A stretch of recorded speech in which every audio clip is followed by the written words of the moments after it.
ولسه متواصلين اعزائي مشاهدينا متابعينا في كل مكان في مصر والوطن العربي.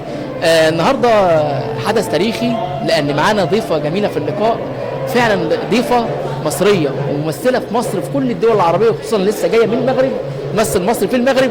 معانا طبعا احنا بنتكلم عن مين؟ طبعا اسرار الجمال المطربه والفنانه. اهلا وسهلا بيك يا فندم. اهلا بيك ياسر، اهلا وسهلا بيك، وسعيده جدا بوجودكم النهارده وان انتوا جايين تغطوا حدث وحفل كبير بيقام النهارده، فاشكرك طبعا. احنا سعداء بيكي طبعا، واجواءك الجميله اللي مغطيه في كل مكان مش بس في مصر والوطن العربي.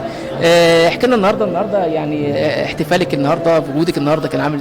والله انا سعيده ان في حاجات تانية بتتفتح، ان تبقى منفذ لكل الفنانين، يعني مش الاوبرا فقط، مش وزاره الثقافه فقط، لا في اماكن تانية أخرى حقيقي بتسعى تعمل صالونات ثقافيه، تسعى تعمل حفلات وفيها فنانين ونجوم توصل صوتها. حقيقي انا فرحانه جدا ان انا بشوف، يعني زي ما انت شايف فرقه موسيقيه كامله، زي ما انت شايف نجوم فنانين موجودين، فده كله شيء جميل ان انا الاقي النهارده الناس بتحافظ على الثقافه وبتفتح يعني الحفلات تليق بالجمهور، وزي ما انت شايف في جمهور قد ايه مستني الحفله ومستني اسرار من حبايبك. ايوه لسه اتكلم عن حبايبك النهارده اللي حضر النهارده. طبعا نجوم النهارده هيحصل الحفل معانا الفنان الكبير العندليب سعيد عثمان، يعني صوت الاوبرا الجميل، صديقي الغالي، ومعانا استاذ علي طبعا الفنان الجميل، ومعانا طبعا الفنانه هنديه طبعا، يعني انا لقيتها فعلا يعني هي ممثله طبعا، لكن لقيتها كمان بتأدي كمان وحافظه اغاني كتير وبتقول، فشيء جميل يعني ان انا شايفه النهارده في كده حاله جميله. وكمان الفرقه الموسيقيه المايسترو مدحت حميده، يعني كان لسه في حفلات القلعه مع الفنانه ناديه مصطفى، فشيء جميل شايفه يعني فرقه كبيره بتذيع هذا الحدث. احكي لنا بقى على المغرب. المغرب والله انا بدعي لكل الدول العربيه تكون تعيش في سلام. المغرب طبعا انا بعشق دوله المغرب، لان انا جذوري مغربيه، يعني جدتي اصلا يعني من المغرب وجذوري مغربيه، لكن البلد بعشق المغرب لان كل حاجه فيها جميله حقيقي، وحزينه قد ايه، وبقدم كل عزائي لاخواتي المغاربه، واللي حصل الزلزال اللي كان موجود، ربنا يرحم ضحايا الزلزال، فعلا قطعه من الجنه والله، زي مصر قطعه يعني بصراحه. كل الدول العربيه كل بلد فيها. الف مبروك على التكريم بتاعك هناك. ربنا يخليك. طبعا كنت انا بشارك في عيد العرش المجيد للملك محمد السادس، ربنا يعطيه العمر ويعطي البلد الامان والخير، لان البلد فعلا انا زعلانه على اللي حصل دي فعلا، يعني ربنا يرحم الشهداء يا رب، ويكون في عون يعني اهاليهم، وتعيش البلد في امان. وطبعا كل يعني عزائي لاخواتي في ليبيا شقيق، والاعصار الفظيعه، دي حقيقه، شهدائنا المصريين، وبشكر جيشنا المصري العظيم على اهتمامه، ويعني كان بيستنجدوا بينا بالجيش المصري،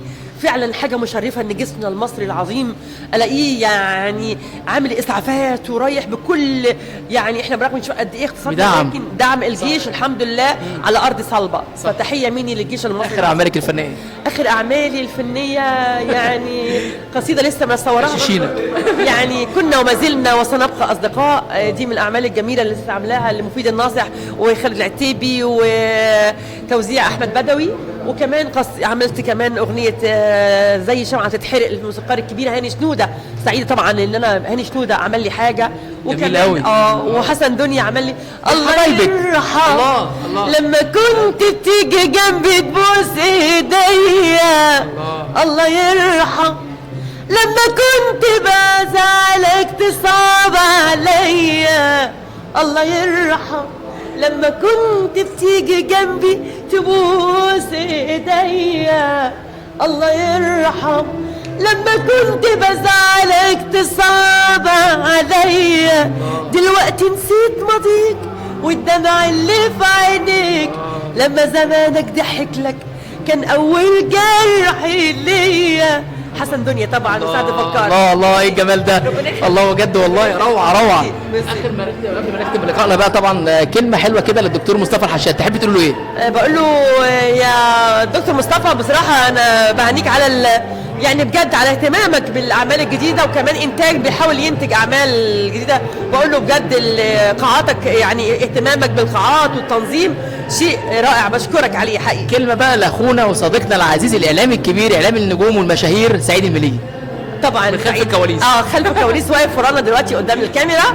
بحييك سعيد، بصراحه انا شايفه سعيد طاقه من النجاح، يعني يسعى ان يوصل الى الهدف اللي هو عايزه. صح. وهو حد فعلا انسان اولا راقي محترم، واعلامي كمان جميل، وكمان عنده حاله جميله من التعامل مع الجمهور، عنده الكاريزما شياكه. وانا بشكرك طبعا اللقاء الجميل ده، واتمنى تتابعونا الايام الجايه. عندي احتفال كبير ان شاء الله في شرم الشيخ بشارك فيه، وان شاء الله دعواتكم يعني في دايما يا رب كبيره خارج مصر حبيبتي، دايما بالتوفيق والنجاح، ومن نجاح لنجاح ان شاء الله، وان شاء الله لينا لقاء اخر تاني مع بعض ان شاء الله لما ترجعي بالسلامه. بشكركم ميرسي جدا، شكرا لك يا فندم. الحضور وجمهور النهارده موجود عشاننا، ميرسي، شكرا. تسلمي يا فندم، شكرا. ميرسي.